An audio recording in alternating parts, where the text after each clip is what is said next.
La confiance, elle est au cœur de l'anxiété chronique. À un moment, vous avez perdu confiance en vous, en votre capacité à gérer l'imprévu, et maintenant, il y a des situations, des pensées ou des sensations qui, quand elles adviennent, vous avez directement un réflexe de survie qui se déclenche, vous en avez peur.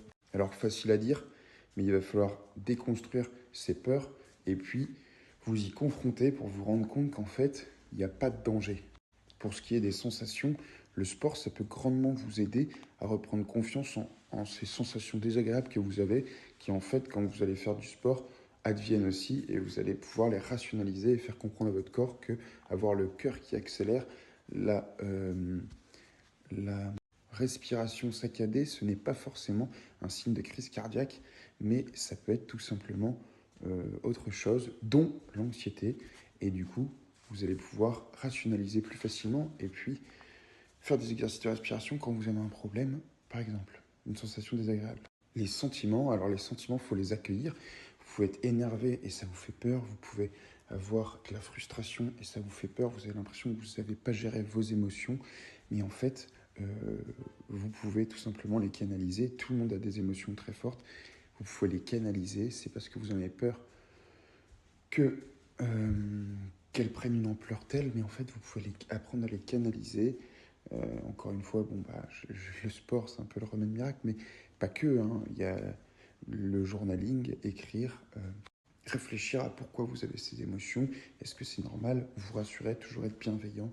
Voilà. Et le troisième, c'est les pensées. Et là, les pensées, c'est peut-être le point d'orgue le plus difficile. Pourquoi? Parce que les pensées négatives, intrusives, les ruminations, parfois elles viennent de très loin, de vos traumas du passé, de vos expériences. Euh, je pense notamment aux phobies d'impulsion ou aux phobies tout court.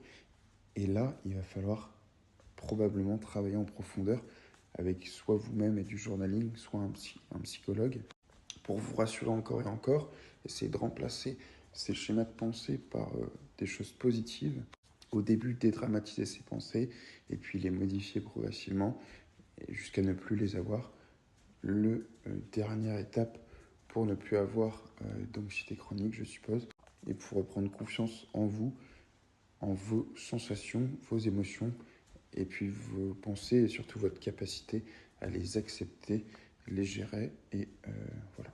Pourquoi tout ça c'est lié à la confiance? Parce qu'à un moment, vous êtes sûrement déçu parce que vous avez cédé à un sentiment dans l'impulsion et que ça vous a valu de la souffrance à long terme, déçu parce que vous avez peut-être fui encore et encore des crises d'angoisse et du coup votre corps, il a l'impression, il a renforcé ce sentiment de danger, ou tout simplement parce que vous avez très peu de confiance en vous depuis très jeune, parce que votre schéma familial ne l'a pas permis. Voilà, je vais faire une vidéo juste après, une deuxième partie sur comment reprendre confiance en soi.